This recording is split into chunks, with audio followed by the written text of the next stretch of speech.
Good morning, another beautiful day and another beautiful journey. आज के plan में है धर्मशाला को एक्सप्लोर करना। हम लोग अभी फिलहाल योल में हैं, तो निकल रहे हैं धर्मशाला के लिए। See you there. Yol is a neighborhood city of Dharamshala and it gets its name Yol, that's young officer living, because it was a small town established by British Indian Army in 1849. अभी हम लोग हैं Dhauladhar view point पे और यहाँ से Dhauladhar ranges का जो व्यू आ रहा है वो बहुत ही ब्यूटीफुल है। I can see the mountain range covered with snow and that's the reason I think Dhauladhar ranges को वैसे भी वाइट रेंजेस कहा जाता है, बिकॉज ऑफ द रीज़न कि यहाँ की जो पीक्स है वो मोस्टली स्नो कैप्ड रहती हैं। और ये जो रेंज है ये डलहौजी हिमाचल प्रदेश से शुरू होती है and they end near Badrinath. So यहाँ से जो वाइड व्यू आ रहा है, that's such an amazing view and it's real in real sense an iconic. जब सफ़ेद चादर से लिपटे पहाड़ों की धरती नीले आसमान से मिलती है तब ये दुनिया जन्नत सी लगती है। And actually when I was standing here and looking at the view, it was not less than haven. It was so beautiful कि हम अपने आप को रोक नहीं पाए और हम थोड़ा आगे भी निकल गए इस जगह को एक्सप्लोर करने के लिए। और फिर हमें व्यू दिखा इस ब्यूटीफुल सी मोनेस्ट्री का, जो कि है ग्योटो मोनेस्ट्री।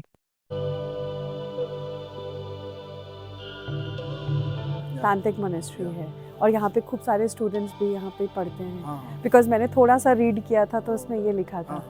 अच्छा, तो काफ़ी बड़ा मोनेस्ट्री है। काफ़ी बड़ा नहीं है। इन इंडिया आप देखिएगा तो आपको कर्नाटका में मिल जाएगा। ओके, वहाँ फिर पे- तवांग में है एक बहुत हाँ, बड़ा मोनेस्ट्री। हाँ। जी, आप कौन सा बड़े की बात कर रहे हो, बिल्डिंग बड़ा या हिस्ट्री बड़ा? नहीं हिस्ट्री बड़ा। हाँ, हिस्ट्री बड़ा मीन्स हाँ, बुद्धिस्ट में गिलुक बहुत सारे होते हैं। गिलुक कजुनिमा होते हैं जी, और गिलुक में से तांत्रिक का बड़ा मोनेस्ट्री है। सबसे बड़ा मोनेस्ट्री।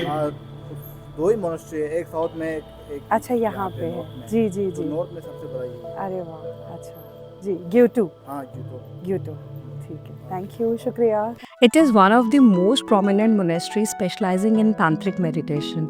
और ये इतना सेरीन प्लेस था with such a majestic view. और यहाँ पर बहुत सारे स्टूडेंट्स हैं जो actually come for their studies here and it's a must visit place because the environment और वो इतना इतना पीसफुल जगह है। और ये जो स्पेशली ये जो स्टेयर्स हैं जो आगे क्लाइंब करके आप टेम्पल तक पहुँचते हैं, उससे उस जगह का व्यू और खूबसूरत हो जाता है। Kyoto Tantric Monastery is one of the largest, second largest monasteries in India. सबसे बड़ी जो है वो कर्नाटका में है और ये सेकेंड लार्जेस्ट है। So I feel very blessed and lucky that हम लोग यहाँ पे आ पा रहे हैं to seek the blessings. Gyuto Monastery specializes in the study of tantric meditation, tantric ritual art and Buddhist philosophy studies. और ये जो मोनेस्ट्री है ये तिब्बत में फाउंड हुई थी 1474 में by the main disciple of the first Dalai Lama, and later the monastery was re-established in India in 1959. The main chamber of the monastery has a majestic statue of Buddha with the backdrop of snow-capped Dhauladhar mountains, which makes it such an amazing place. And it is the abode of Karmapa, the head of Kongyo Tibetan Buddhism. और यहाँ पर nearly 200 monks practice करते हैं major tantric texts को along with their daily rituals. And they have very beautifully passed their lineage to the younger generation of monks for more than 500 years. Visitors can take part in the prayers on Wednesday and Saturdays. और हम जब यहाँ पर पूरा इस monastery को घूमकर देख रहे थे तो इतना ब्यूटीफुल लग रहा था। छोटे छोटे से बच्चे जो मंक्स हैं and they are actually doing the prayer, it was so beautiful. और किसी ने बिल्कुल सही कहा है that a disciplined mind brings happiness, and when you come here and you see the discipline that all the monks are following there and they're doing their prayers, they follow a routine, and young kids who are studying about their culture and religion, it is such a treat to see.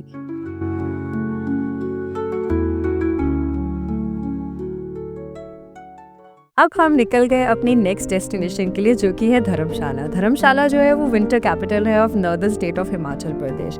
और ये बहुत ही beautiful city है क्योंकि इसको जाना जाता है देवदार फॉरेस्ट रेंजेस के लिए। और हमें आज जाना था धर्मशाला के अपर धर्मशाला को एक्सप्लोर करने के लिए, जो कि है मैक्लोडगंज। तो हम निकल गए, हमने गाड़ी पार्क की म्यूज़ियम के बाहर क्योंकि हमें पार्किंग स्पेस नहीं मिल पाया और सड़कों से क्रॉस होते हुए लोगों से पूछते पाछते सीढ़ियाँ उतरते उतरते हम जा रहे थे स्काईवे के लिए। अभी रास्ता प्रॉपरली बना नहीं है स्काईवे के लिए, तो वो थोड़ा सा क्योटिक हो जाता है बिकॉज आपको बस स्टैंड को क्रॉस करके और आगे काफ़ी कच्चा पैच है जिसमें आपको क्रॉस होते होते फाइनली आपको ये ब्यूटीफुल सी बिल्डिंग दिखाई देती है जिससे यकीन आता है कि सच में कोई स्काईवे है। मैं और ज़ायन एक्साइटमेंट में बढ़ते जा रहे थे अपने स्काईवे के लिए। ये जो स्काईवे है ये रिसेंटली इनॉग्रेट हुआ है जो कि 1.8 किलोमीटर का स्ट्रेच है। पर अच्छी बात ये है कि इस 1.8 किलोमीटर में आप इतना ट्रैफिक अवॉइड कर देते हैं जो कि अगर आप रोड से जाएं तो आप पता नहीं घंटों बिता दें उस सड़क पर उस ट्रैफिक के अंदर फंसे हुए।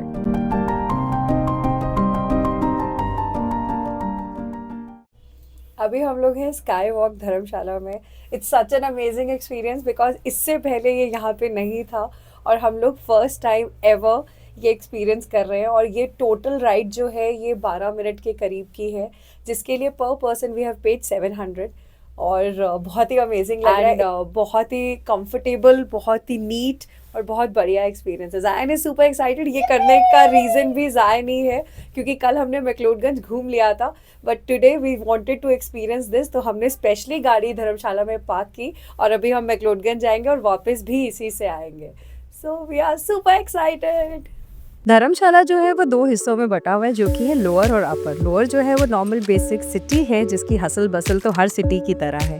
अपर धर्मशाला जो है उसको बहुत कॉमनली और पॉपुलरली जाना जाता है मैक्लोडगंज से नाम से। और ये रोपवे जो है ये सीधा आपको धर्मशाला से ले आता है इस ब्यूटीफुल सी सिटी में जो कि है मैक्लोडगंज। और यहाँ आप जब बाहर निकलते हैं स्काईवे से तो आप सीधा पहुँचते हैं दलाई लामा टेम्पल के बहुत करीब। और वहाँ से ही आपके एक साइड पर है टेम्पल और दूसरी साइड पे है पूरा मार्केट एरिया जिसको आप अच्छे से एक्सप्लोर कर सकते हैं क्योंकि वहाँ पर है ज़बरदस्त कैफ़ेज़, ईटरीज और शॉपिंग प्लेसेस। तो जिसको भी खाने का और शॉपिंग का शौक है वो यहाँ आए और एंजॉय करे। और आज हम पहुँचे एक नई जगह को एक्सप्लोर करने के जो कि है जिमीज़ कैफ़े। इसके बारे में गूगल पे रिव्यूज़ देख के तो पता लग ही गया था कि ये बहुत ही बढ़िया कैफ़े होने वाला है और वहाँ से व्यू भी इतना अमेजिंग आ रहा था। तो वहाँ का हमने वर्ल्ड फेमस ऑर्डर किया पिज़्ज़ा जो कि काबिले तारीफ़ था क्योंकि उसकी लुक ही इतनी अमेजिंग थी कि खाने से खुद को रोक ही नहीं पा रहे थे। और वहाँ पे ये सब एंजॉय करके खाने को बढ़िया से रेलिश करते हुए हम लोग पहुँचे नीचे। वहाँ दिख गया डिज़र्ट। मीठा ना खाए ऐसे कैसे बनेगी बात, तो मीठा खाकर हम चल दिए वापस। बिलोंग करता हूँ मैं। हाँ। और अभी यहाँ पर ये हमारा ढलौजी का अपना ट्रेंड चलाया हुआ, आप खजियार गए होंगे, वहाँ पर बहुत हमारा ये एज ए कंपटीशन है। तो यहाँ पर मैं ये अभी एज ए कोरोना में शुरू किया था। तो अभी वहाँ पर वैसे भी स्मार्ट सिटी है धर्मशाला ये, तो यहाँ पर जर्मन अंगोरा ब्रीड है ये। खजियार में भी किसका पास अवेलेबल नहीं है ये ब्रीड ओनली मेरे पास ही है। तो अब जब भी आए तो मेरे से पिक्चर्स क्लिक कहाँ पे लोकेशन? हाँ जी, लोकेशन भक्सुपे पर मेन यहाँ पर ये चौक में शाम के time as a mall road जब टाइमिंग होता है तो वहाँ पर आप कर सकते हैं। मैक्लोडगंज में खाना और लोग तो थे ही और हमें मिल गए ये प्यारे से बडीज जो कि इतने क्यूट फ्लफी रैबिट्स थे, तो हमने उनके साथ किया एक बढ़िया सा फोटो सेशन। ये सब करके मन तो नहीं भरा था पर वापस जाना था क्योंकि स्काईवे के एक टाइमिंग्स रहते हैं जिसमें आपको वापस पहुंचना रहता है, उसके बाद वो नहीं चलता है। तो मजबूरी थी, जाना तो नीचे था, गाड़ी नीचे पार्क थी, तो हम चल दिए वापस स्काईवे के अंदर। ज़ायन तो हमेशा की तरह एक्साइटेड था, आते वक्त भी उसकी खुशी का कोई ठिकाना नहीं था और वापस जाते हुए भी वो उतना ही खुश दिख रहा था क्योंकि ऐसा लग रहा था कि जैसे पहले तो हम पैदल आए थे, इतनी अब खुशी उसके ऊपर उसकी आंखों में और उसकी बॉडी लैंग्वेज में दिखाई दे रही थी। ये एक्चुअल में बहुत ही कन्वीनियंट और बहुत ही नीट, सबसे अच्छी बात है कि इतना साफ सुथरी केबल कार जिसमें आप इतने कंफर्टेबली बैठ के और वो व्यू को एंजॉय कर सकते हो, चाहे आप राइट साइड पे बैठे हो चाहे लेफ्ट साइड पे, व्यू दोनों तरफ से अमेजिंग आता है। और मैं लकी थी कि मुझे इस टाइम पे व्यू दिखाई दे रहा था एक बहुत ही अमेजिंग सनसेट का। नीचे घर दिखाई दे रहे थे, पता लग रहा था कि हम कितनी हाइट पर हैं। डर भी लगता है पर मज़ा बहुत आ रहा है।